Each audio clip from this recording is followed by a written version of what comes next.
this second session of the week 7, we will cover how American society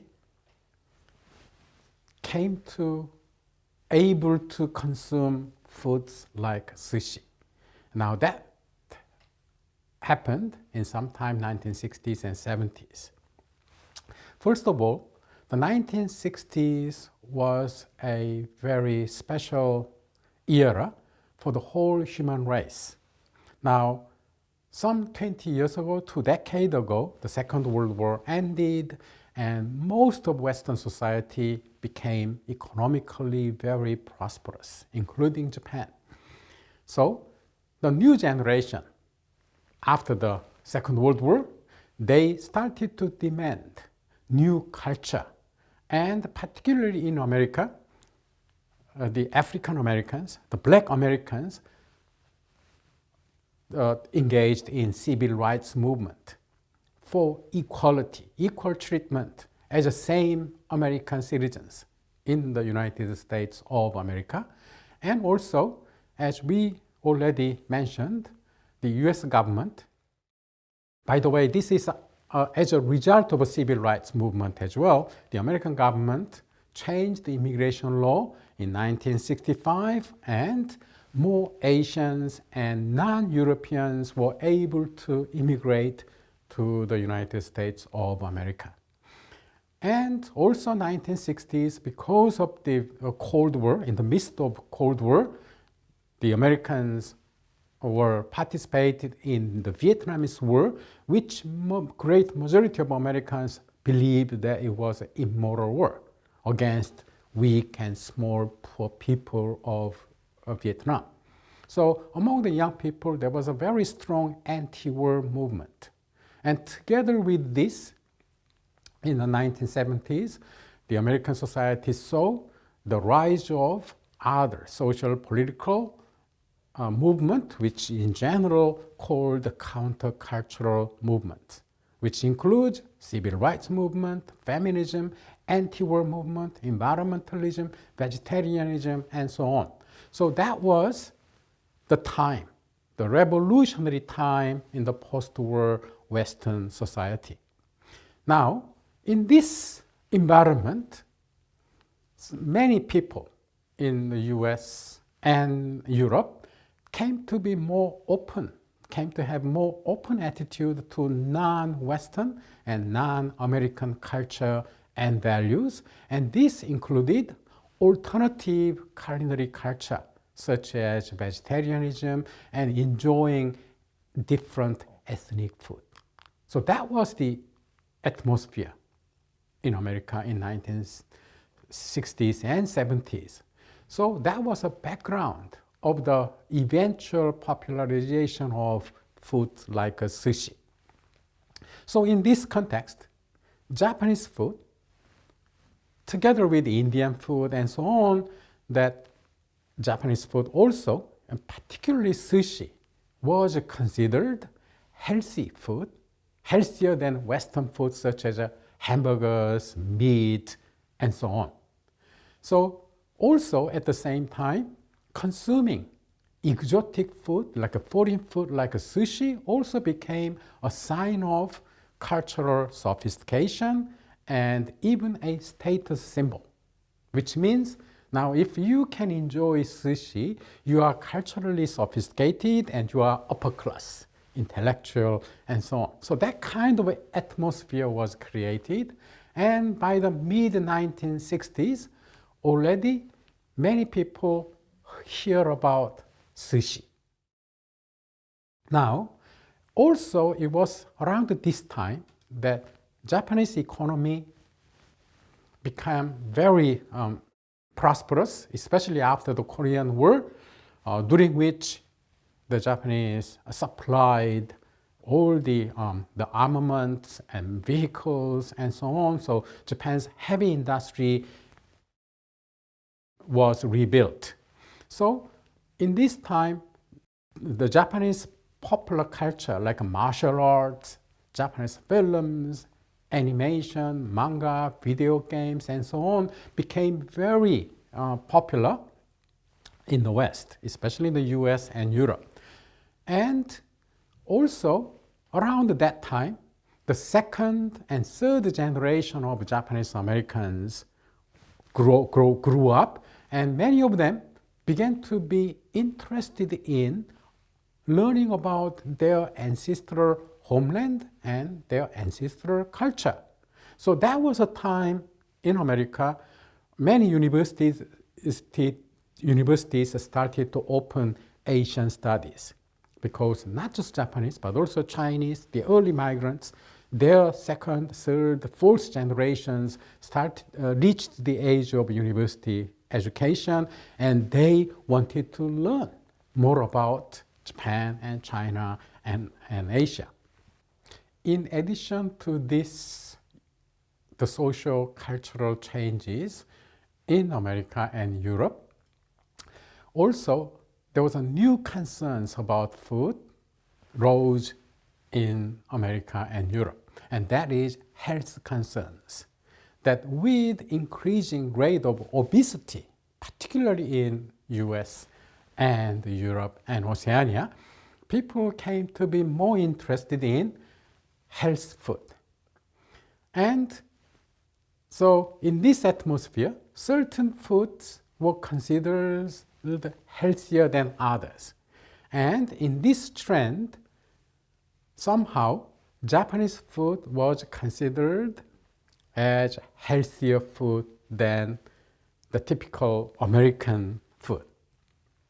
So that's why I took this photo in Vancouver, Canada in year 2004, and this is a Western style cafe. And you see what they are selling there. It says, well, they sell sandwiches and squeezed juice, which is good, carrot juice and orange juice, and then California roll. Now that California roll is a sushi. And they also sell bagels and pasta. So this typical Western cafe was also selling sushi, California roll. Now this is a great evidence that how sushi has become a part of daily culinary life of North Americans. Indeed, it was a global phenomenon, and all over the world, the number of Japanese restaurants has been continuously growing. So this map shows how many Japanese restaurants were added everywhere, and also some other places how many disappeared. So as you see here, there was more than 30,000 Japanese restaurants in North America, which includes US, Canada, and probably even Mexico. And there are also Latin America and Africa and Europe and Russia and Asia and Oceania. Now, then how? Again, for food like a sushi to become globalized, you need infrastructure, which means someone should be able to supply fresh fish, very fresh fish, which can be used as a sashimi or sushi. Now, in North America and Europe and most Asia, they didn't have this infrastructure. Now, this is not easy because today, expensive foods like fresh fish are carried by airplane, not by ship. It's impossible to carry fresh fish by boat. Okay? So, very interestingly, there was a group of people who established this kind of company in America, based in New York. And who were they? You might be surprised to hear this. That's a South Korea originated Unification Church, which was very powerful in Japan, even today.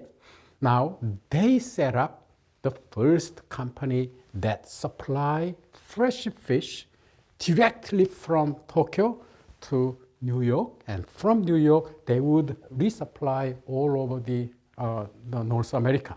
And now that company was set up in 1971 already. Very interesting. According to recent reports from New York Times, the Unification Church head, Moon Sun-myung, who passed away several years ago, he declared to his church that we can rescue the human race with fish. And that was in the late 1960s. And by 1971, that church established a company called True World Food. Now they established this network. So in North America, at least if you wanted to open a Japanese restaurant using fresh fish, you were able to do so. So this infrastructure was already set up by Unification Church. And now, of course, that was possible because of this improved refrigeration facilities and technology over the time that allowed fresh fish to be shipped over long distance by airplane.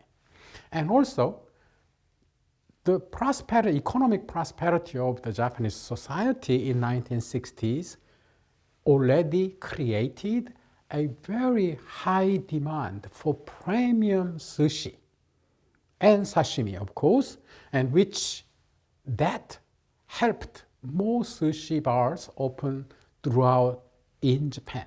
So the Japanese society was ready to export this kind of sushi bars. And there was already very refined and developed high quality sushi industry in Japan.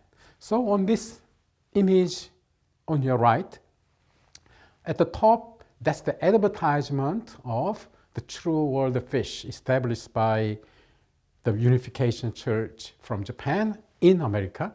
And they organize yearly festival and exhibition in America. So that's, I believe that was advertisement for the 2022 festival.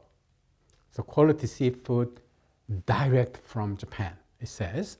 And then the image below is also the same festival, that very skillful the sashimi person is disposing the huge tuna, okay, which is one of the most expensive fish, fresh fish in world market today.